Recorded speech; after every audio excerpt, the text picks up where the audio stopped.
بسم اللہ الرحمن الرحیم۔ شروع کرتا ہوں اللہ کے نام سے جو بہت بڑا مہربان نہایت رحم والا ہے۔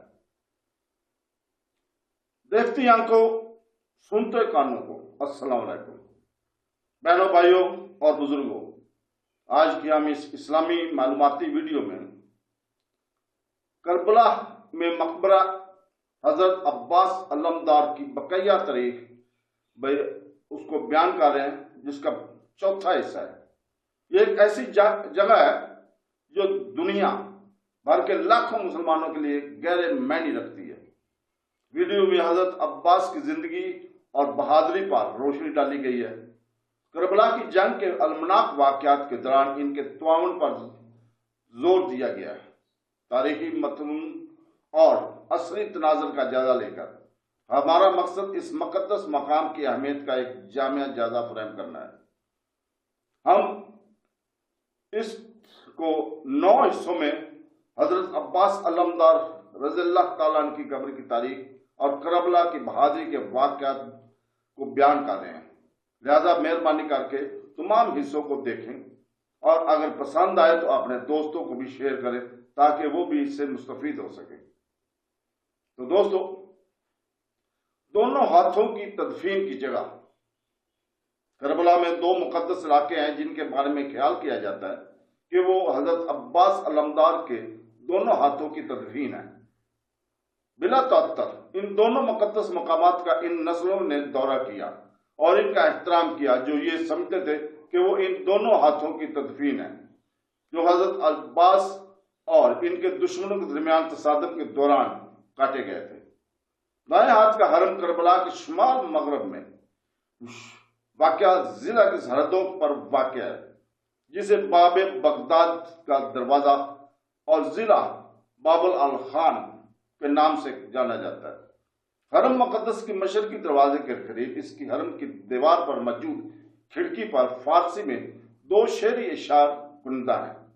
تاہم کوئی بھی شاعر تعمیر کی تاریخ، کھڑکی کی ڈیزائنز یا ان 2 شاعرانہ آیات کے نقش و نگار کو نہیں جانتا۔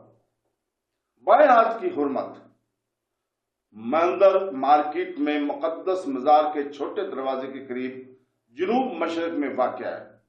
اس مزار کو باب العباس صغیر کہا جاتا ہے۔ اس حرم کی دیوار پر شیخ محمد سراج کی نظم کردہ اشعار کنندہ ہیں۔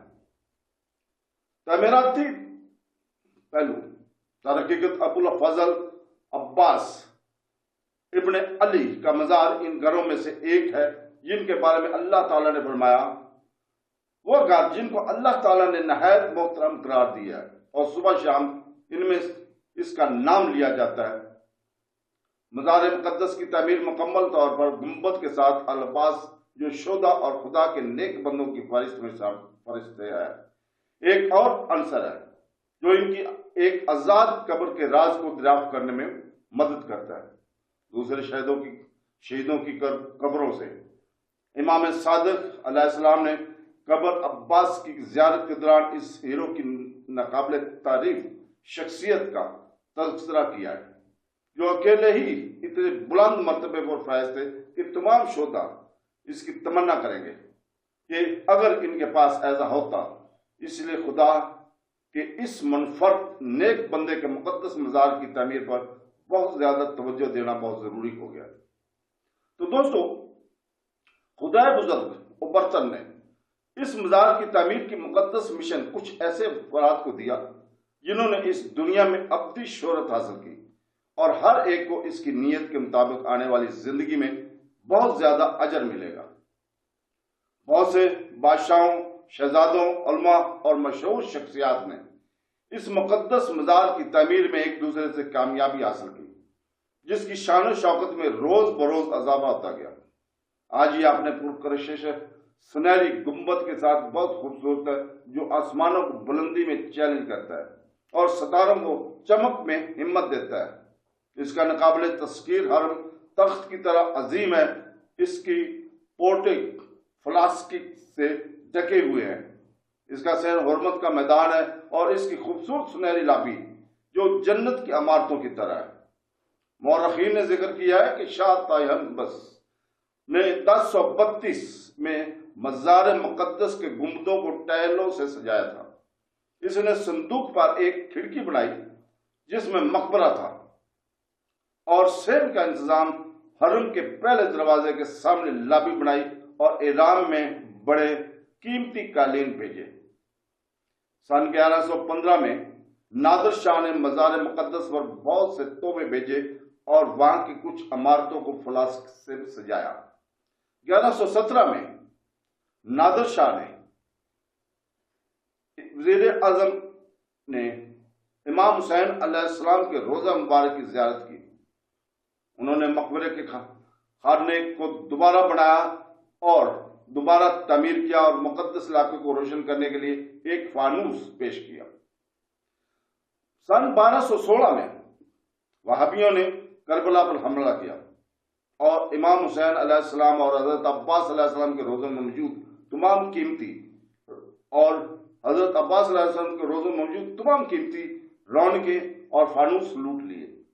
فتح علی شاہ نے کربلا میں مقدس مزارات کو نئے رونقیں، فانوس اور رائش کی قیمتی ٹکڑے تحفے میں دیے۔ انہوں نے روضہ العباس کے گنبد کو ٹائلوں سے دوبارہ تعمیر کیا۔ حرم امام حسین علیہ السلام کے گنبد کو سنہری چڑھایا اور دیگر تعمیرات بھی کی۔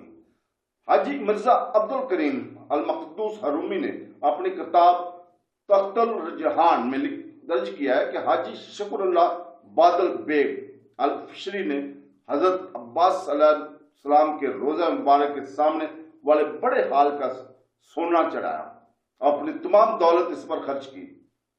کام شیخ زین العابدین کی تعمیرات جو 1309 میں وفات پا گئے تھے، انہوں نے ہال کی دیوار پر سنہری تختوں پر مغربی جانب اپنا نام بھی درج کیا۔ یہ سنہری رسم الخط آج بھی موجود ہے۔ تو دوستو، اسی کتاب میں درج ہے کہ ناصر الدولہ نے روضہ عباس کے مینار کو سونا چڑھایا۔ فدق اور دیگر کتب کے مصنف سید حسن نے ذکر کیا ہے کہ مقدس مزار کے پہلے دروازے کی طرف سنہری چھوٹے ہال کو ہندوستان کے بادشاہ لکھنؤ محمد شاہ نے قائم کیا تھا۔ لکڑی کا شیڈ سلطان عبد الحمید خان کی ہدایت کے مطابق قائم کیا گیا تھا۔ محمد صادق اصفہانی نے گنبد کو ٹائل سے دوبارہ تعمیر کیا۔ اس نے حرم شریف کے سین میں منسلک مکانات بھی خریدے اور اس سین کو بڑھا دیا۔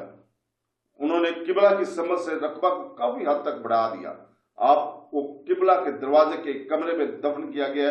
اس نے ٹائل سے سین بھی بنایا۔